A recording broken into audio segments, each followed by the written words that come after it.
todos, sejam bem-vindos a mais uma palestra. E hoje nós vamos dar continuidade às cartas de Cristo, a carta de número 2, que vai da página 79 a 82. Então nós vamos falar sobre o convite aos pescadores, porque Jesus, quando ele ficou na casa de Zedequias para cuidar do filho de Zedequias, ele se instalou ali por algum tempo, porque aparecia muita gente, houve muita divulgação nos benefícios que ele praticava ali em torno daquela multidão, e ele se demorou um pouco na casa de Zedequias. Mas chegou uma hora que ele achou que tinha que deixar o Zedequias tomar pé na situação dele, nos negócios, que andava assim, deixado de lado, e ele resolveu retomar as suas atividades. E a primeira coisa que ele fez foi ir em busca de ajudantes para desenvolver os seus ensinamentos, desenvolver o Evangelho junto ao povo. E ele saiu em direção a Cafarnaum, mas depois ele entrou nas montanhas, porque ele precisava orar, rezar, para receber intuição para a escolha desses ajudantes que mais para frente foram os seus discípulos. E lá ele meditou, orou e retornou a Cafarnaum para fazer essa escolha. E ele foi intuído a descer pela beira do porto para ir buscar aqueles pescadores que ele viu que, diante dos seus ensinamentos, eles deram muita atenção aos seus ensinamentos. E lá chegando, ele encontrou com o Simão, André, Tiago e João, e lhe fez o convite que eles deixassem as suas redes para segui-lo. E eles imediatamente aceitou o convite para seguir Jesus. E aí, quando ele se reuniu com esses ajudantes, ele teve a necessidade de lhe explicar tudo o que estava acontecendo, a sua transformação, aquele momento que ele passou no deserto, tudo aquilo que aconteceu, as suas experiências, e ele foi explicando para eles tomar pé do que estava acontecendo e assumir o convite, já consciente do que ia acontecer dali para frente, né? E ele explicou muito e revelou a eles a sua total rejeição pelo Jeová, aquele Deus punitivo que os sacerdotes pregavam, que estava incutido na sua mente, aquelas crenças, e estava lá fixada, solidificada. E ele sentiu nessa expressão dele contra os ensinamentos dos judeus que o povo se impactou e houve assim no rosto, aquele impacto, aquela transformação no rosto das pessoas, porque aquilo, na verdade, não era normal que alguém falasse daquele jeito, daquele Deus que eles sempre ouviram falar, que aprenderam, e que, na verdade, de onde vinha aquele homem, né? Aquele homem que estava falando tudo aquilo, mas ele falava de um Jeová punitivo e que, na verdade, o Deus era um Deus bom, o Deus que ele pregava era um Deus bom, que, na verdade, ele trazia felicidade, ele deixava as pessoas com mais saúde e resolvia os problemas de doença das pessoas. Então era aquele Deus bom que vinha trazendo aqueles ensinamentos que, na verdade, não era punitivo, era compreensivo. E ele explicou do Deus bom quando crianças inocentes passavam por tanto sofrimento. E ele foi falando daquele Deus que compreendia, daquele Deus que amava, que resolvia todas as questões e que libertava as pessoas da opressão, da escravidão daquele povo. E aquele povo foi se animando e o rosto foi se transformando e ele sentiu que eles iam relaxando e que ele podia ver aquela resistência, aquele alívio na resistência secreta daqueles ensinamentos dos rabinos. Eles foram fazendo as suas comparações e foram entendendo a diferença daquele Deus que eles cultuavam, que os rabinos falavam, desse Deus que Jesus trazia, que era um Deus bom, que era um Deus que não punia, que libertava, que dava saúde e que trazia felicidade ao povo. Aí ele percebeu que ele precisava voltar a João Batista para que ele pudesse partir de um momento assim, talvez que o João Batista desse a ele condição dele adquirir uma forma de levar isso ao povo sem impactar tanto a consciência daquele povo. Mas ele foi falando e falando, e ele descreveu, inclusive, sobre o batismo, sobre as 6 semanas que ele passou no deserto, a sua transformação, a sua iluminação, e ele falou da sua missão de evangelizar o povo, que essa era a intuição que ele teria recebido. E ele falava do homem, que o próprio homem se afastava do Pai por conta dos seus pensamentos errôneos, comportamento confuso, equivocado, pelas atitudes fortalecidas nas crenças tradicionais judaicas. Então o homem era responsável por tudo aquilo que acontecia com ele, e não Deus, que Deus não dava essa punição a ninguém. O próprio homem atraía através da sua mente, do seu comportamento, das suas atitudes, e não podia transferir para Deus a causa de tudo isso, porque a causa estava no homem, e que o homem era que se afastava de Deus por conta desse comportamento, dessas atitudes, dessas crenças tradicionais. E ele trazia um Deus diferente. E enquanto ele conversava, ele foi sentindo aquela reflexão no rosto, e aquele impacto foi desaparecendo do rosto daquele povo. E aí ele sentiu a empolgação, porque aquele povo estava entendendo, compreendendo a sua mensagem, e quando o povo exclamou, aí sim está a boa nova. E aí ele se animou. Mas diante dessa aceitação, houve assim um momento de hesitação, ele sentiu um momento de hesitação do povo, porque o povo começou a pensar: quem é esse homem que traz tais maravilhas, que traz essas promessas maravilhosas? Será que ele não é um mensageiro do Satanás? E se for, aí nós seremos punidos por Jeová. Nós vamos perder a nossa posição na sociedade, vamos perder os nossos comércios, vamos ficar mal com a nossa família. E ficaram assim confusos, porque ele achava que de repente vinha um Deus diferente,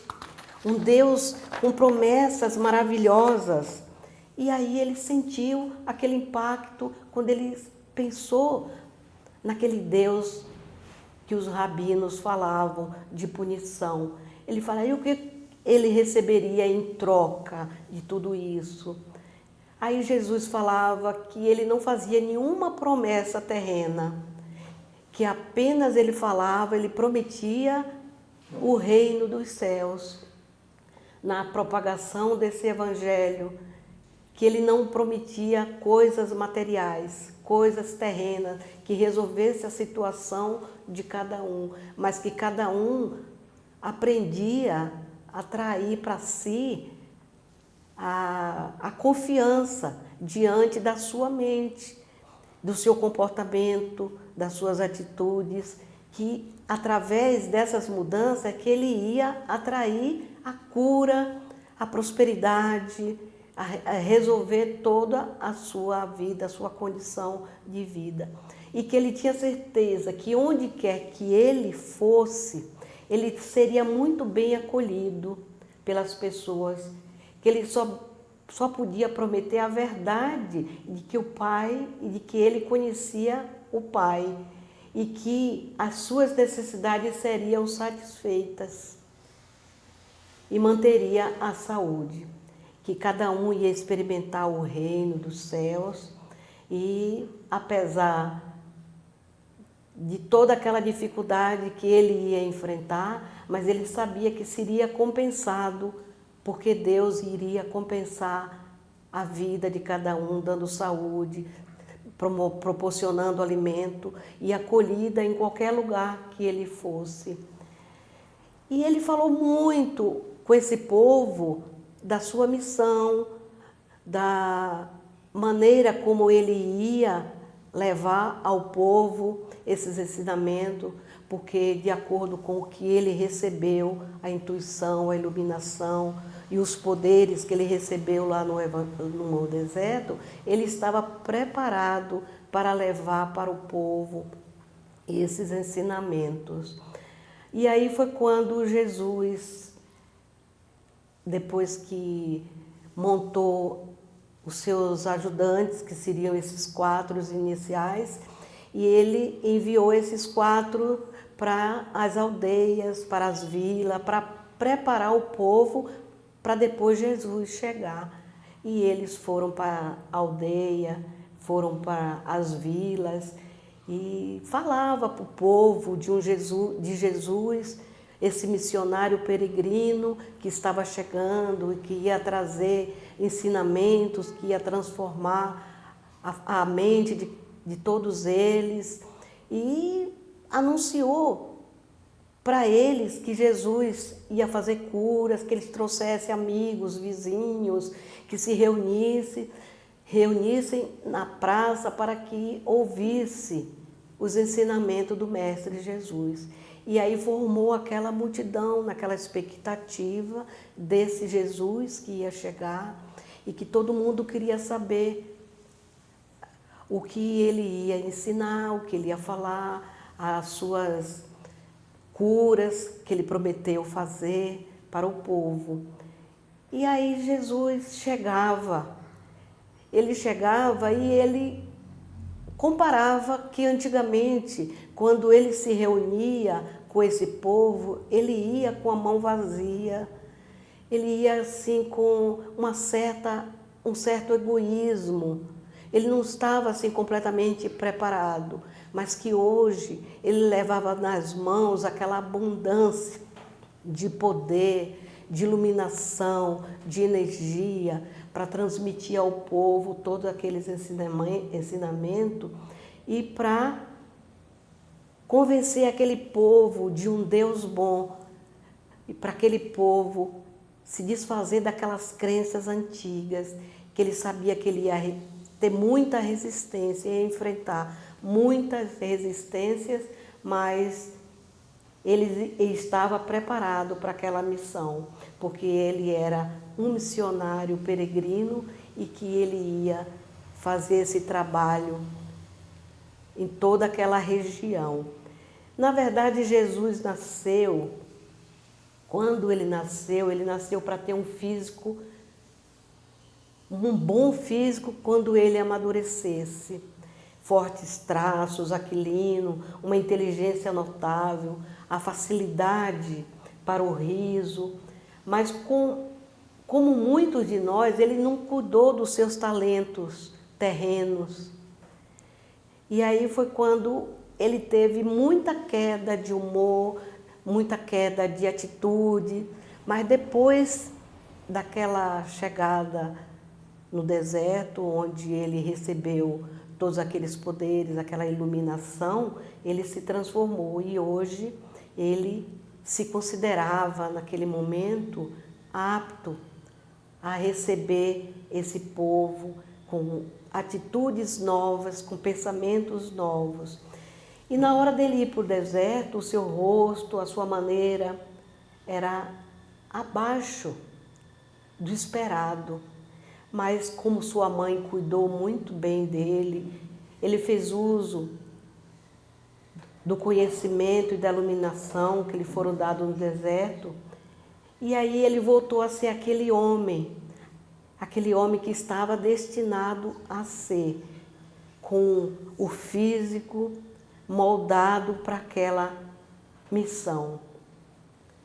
E quando ele começou a missão, ele estava inteiramente consciente de que ele era o único que conhecia os segredos de Deus. Sabia que havia sido moldado e projetado para essa missão. Havia sido abençoado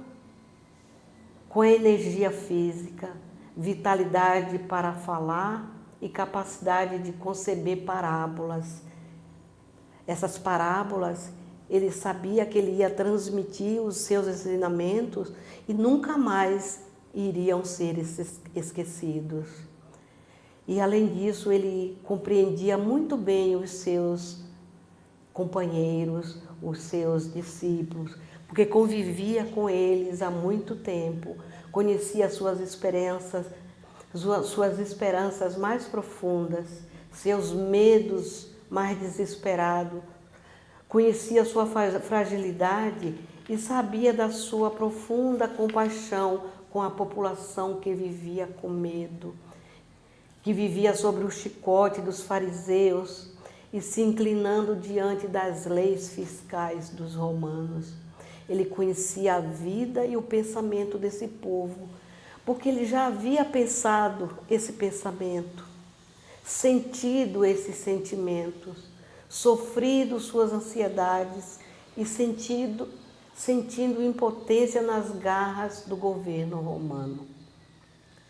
E agora ele sabia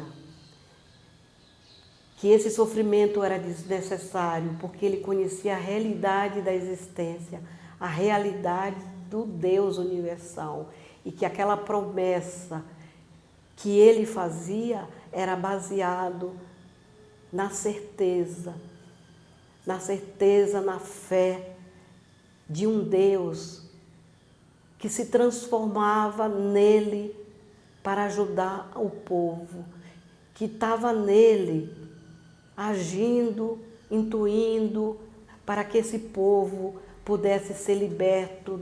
daquelas crenças, daquela confusão mental que todos eles tinham. E com a chegada de Jesus, essa confusão aumentou, porque ele não sabia, não tinha muita certeza se acreditava no Deus, o Jeová dos romanos, ou se naquele Deus que Jesus trazia,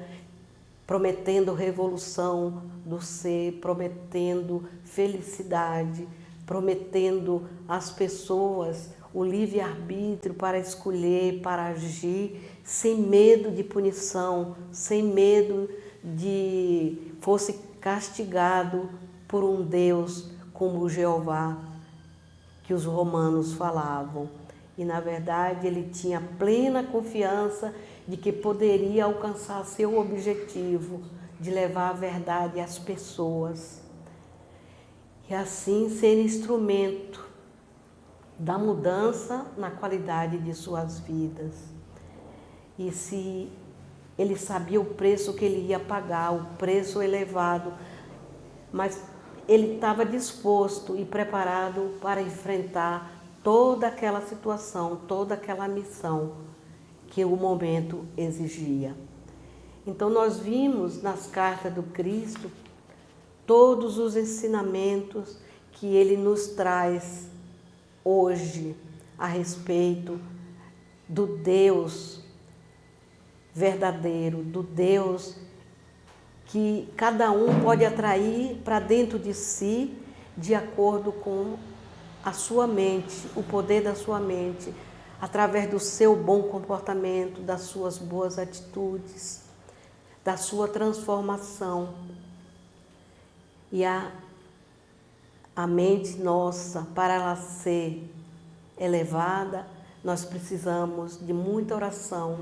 de muita meditação, para que possamos atrair esse Deus que Jesus fala, que Ele promete, que traz para nós todos os benefícios que nós precisamos para viver uma vida tranquila, uma vida plena, uma vida feliz.